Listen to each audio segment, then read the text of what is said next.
Hello tout le monde, j'espère que vous allez bien. On se retrouve enfin pour une vidéo ultra demandée, c'est-à-dire le rouloté à la surjeteuse avec 3 fils. Parce qu'on m'a dit à plusieurs reprises, j'ai perdu mon convertisseur. Donc le convertisseur, c'était la petite pièce blanche que je mettais pour faire avec 2 fils. Vous pouvez toujours retrouver la vidéo ici ou là quelque part. Pour le rouloté à 2 fils, si vous avez un convertisseur. Si pas, moi je vais vous montrer comment faire avec 3 fils. À savoir qu'avec 3 fils, ça prend du coup beaucoup plus de fils, vu qu'on en a 3 à la place de 2, ce qui me paraît donc logique. Alors, ce qu'il faut aussi savoir, c'est que le rouloté à 3 fils est un tout petit peu plus large que le rouloté à 2 fils. Vu qu'il y a 3 fils, c'est un petit peu plus large, donc voilà. Mais sinon, il est quand même assez joli. Après, moi, ma préférence, honnêtement, ça reste toujours celui à 2 fils parce que je le trouve plus serré, beaucoup mieux niveau texture. Mais à 3 fils, ça convient aussi très bien pour certaines personnes. Donc moi, je vais vous montrer comment le faire. Vous allez voir, c'est très simple.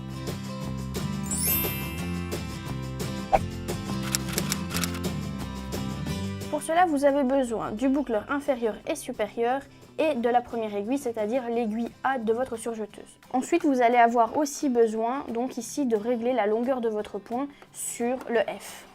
Donc si vous n'avez pas le F, vous allez peut-être avoir le 0, je ne sais pas, voilà. Vous allez peut-être avoir le 0 ou le 1, et il faut vraiment le mettre au plus bas possible. Donc vraiment la longueur de point plus petite possible. Vous devez aussi bouger votre petit curseur ici, du S qui se trouve ici vers le R pour rouloter. Donc le S pour surjet, le R pour rouloter. Je suis vraiment désolée, vous ne verrez pas les lettres parce que c'est tellement microscopique que voilà, on ne sait pas voir, mais placez-vous bien sur rouloter. Pour la tension, je vous conseille de faire un test sur votre tissu juste avant parce qu'en fonction de chaque tissu, ça va changer. Et alors aussi, donc ici, votre lame, très important de la laisser. Comme ça va rendre propre le tissu et votre ourlet rouloté sera beaucoup plus joli.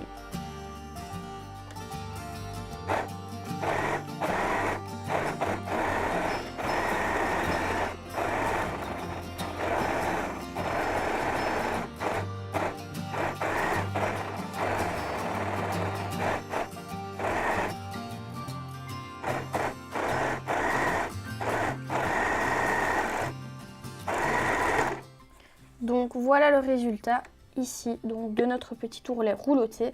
Donc comme je vous disais, c'est moins serré et c'est quand même beaucoup plus large, enfin un peu plus large que l'ourlet rouloté à 2 fils. Donc voilà le résultat à 3 fils. Donc voilà, vous avez pu constater, ce n'est vraiment qu'une question de réglage quand vous travaillez avec 3 fils. Donc moi encore une fois, je vous conseille avec le convertisseur. Maintenant si vous n'en avez pas, faites avec 3 fils. Le rendu est quand même assez joli. C'est clair qu'il est beaucoup plus épais qu'avec 2 fils, vu que quand on a 3 fils, forcément, ça s'agrandit. J'ai vu aussi dans un blog où la personne, en fait, dans le boucleur supérieur ou inférieur, je ne sais plus exactement, elle mettait 3 fils. Donc elle enfilait sa machine. Donc c'est comme si vous mettiez un fil dans le boucleur inférieur. Elle en passait 3 directement pour avoir plus de couvrance.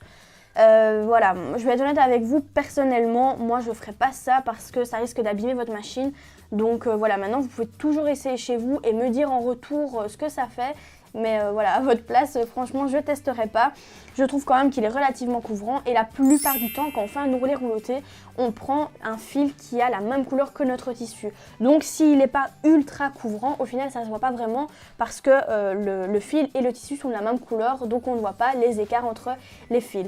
Voilà, je ne suis pas plus longue, j'espère que ça vous a plu. Merci beaucoup d'avoir suivi cette vidéo jusqu'au bout. N'oubliez pas de checker en barre d'infos le lien pour la formation gratuite. Moi, je vous fais des gros bisous et je vous dis à bientôt.